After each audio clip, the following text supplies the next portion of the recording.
Kenapa ya di kepala kita itu selalu terekam atau recall kembali memori-memori kelam, memori-memori kegagalan tentang masa lalu. Padahal di setiap harinya kita berusaha untuk menjalani hari-hari ini dengan lebih baik.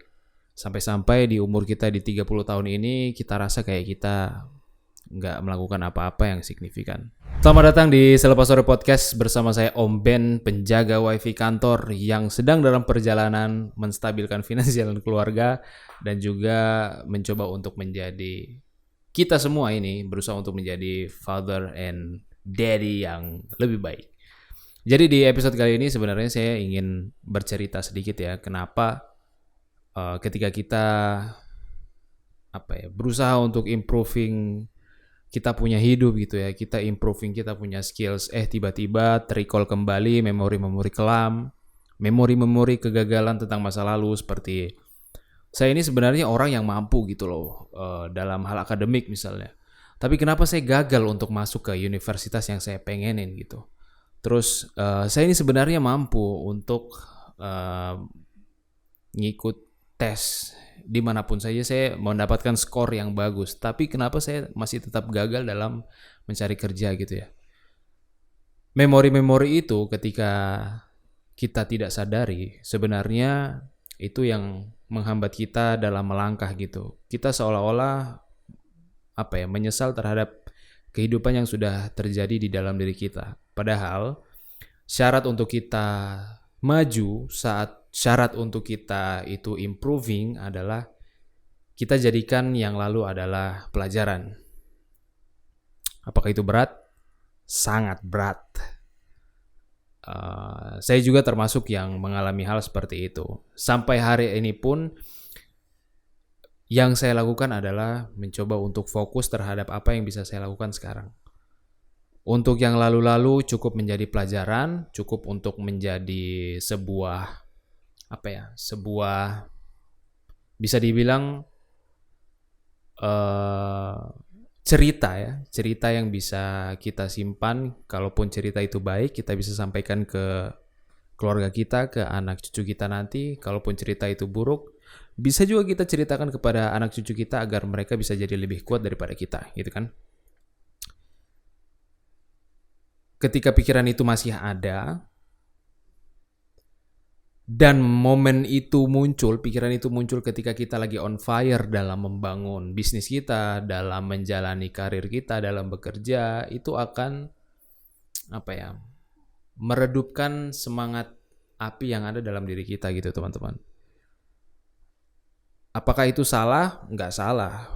Wajar kalau kita menemukan hal seperti itu, tapi tidak wajarnya adalah ketika masa lalu ini terlalu gede pengaruhnya sehingga kita seolah-olah hidup dalam penyesalan-penyesalan. Ketika kita ngobrol sama orang, kita selalu mengatakan, dulu tuh saya seperti ini. Dulu saya seperti prestasi ini, saya bisa seperti ini. Dulu. Sedangkan dulu itu udah lewat. Kita harusnya tetap fokus ke sekarang walaupun terlihat progres itu sangat kecil ya. Mungkin progres kita itu sedang merangkak, sedang langkah kecil gitu ya, tapi it's still progress gitu teman-teman. Dan ada beberapa cara yang saya sendiri lakukan gitu ya teman-teman. Selain kita menjadikan masa lalu itu sebagai sebuah pelajaran, kemudian kita menjadikan masa lalu itu sebagai sebuah cerita gitu ya, bukan sesuatu yang harus disesalkan terus-menerus.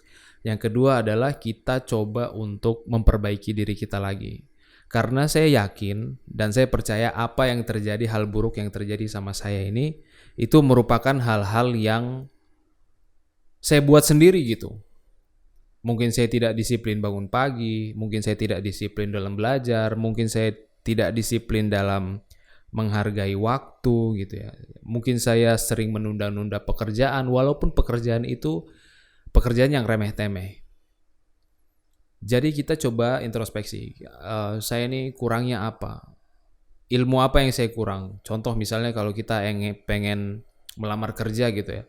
Ya kita jangan cuma apply pekerjaan doang gitu. Kita juga harus belajar gimana cara menyusun CV yang benar, cara untuk mengembangkan skill yang kita ingin miliki atau yang require dalam pekerjaan tersebut. Itu baru namanya progress. Tapi kalau kita hanya apply kemudian kita ending-endingnya hanya scrolling, kemudian ending-endingnya hanya nongkrong kembali, ngobrol sama teman yang tidak ada manfaatnya,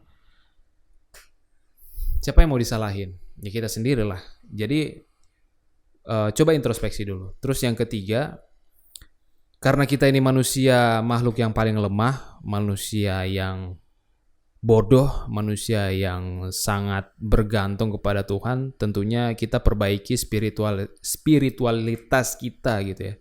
Kita perbaiki mindset kita karena body, mind, and soul. Kembali lagi ya. Tapi itu benar teman-teman.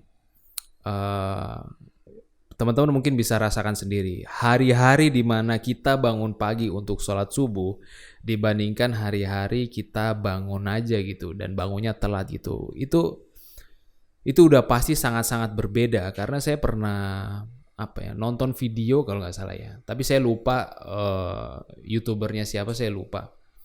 Jadi sebenarnya kita merencanakan hari-hari yang sempurna itu bukan di hari itu teman-teman.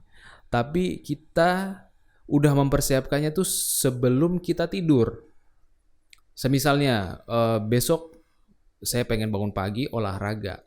Nah itu bukan pas saat kita bangun tidur besok gitu, tapi malam ini nih kita tidurnya jam berapa.